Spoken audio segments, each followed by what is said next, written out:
আমাৰ ভাষা দিয়ে খুঁজিছো আমাৰ ল'ৰা ছোৱালীক পঢ়াব খুঁজিছো তাত কিহৰ মানে কাৰ কি লছ হয়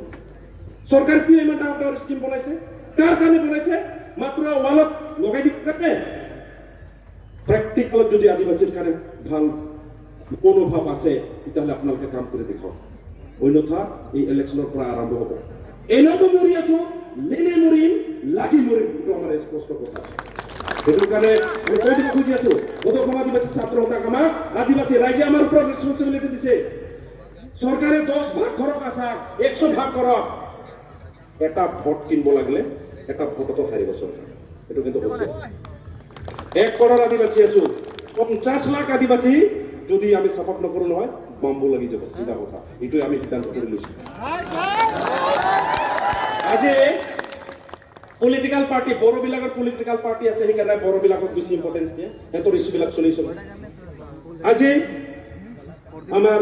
মিসিং বিলাকৰ পলিটিক্যাল পাৰ্টি আছে সেইকাৰণে হেতক ইম্পৰ্টেন্স দিয়ে কাৰ্বি বিলাকৰ পলিটিক্যাল পাৰ্টি আছে সেইকাৰণে ইম্পৰ্টেন্স দিয়ে সেইকাৰণে আমি ভাবিলো আজি সবে যদি পলিটিক্যাল পাৰ্টি বনায় আমি পাৰো নৰক আমিও চেষ্টা কৰিম এখানে ৰাইজে আলোচনা কৰি আছে জি হ'ব হ'ব আমি জিতাবা নোৱাৰলেও কাকবা তো হাৰাবা পাৰিম এইটো আমাৰ পৰিকল্পনা আৰু আজি এই 19 আদিবাসী মহাসভা আমাৰ ৰেজলিউশন বিলাক পাস হ'ব আৰু আমি সবে মিলিজুলি আগবাঢ়ি আছো যেমান আদিবাসীৰ মাজত কোনবা যদি দালালবাজি কৰিব খুজিছে আপোনালোকে সাৱধান থাকক এতিয়াৰ পৰা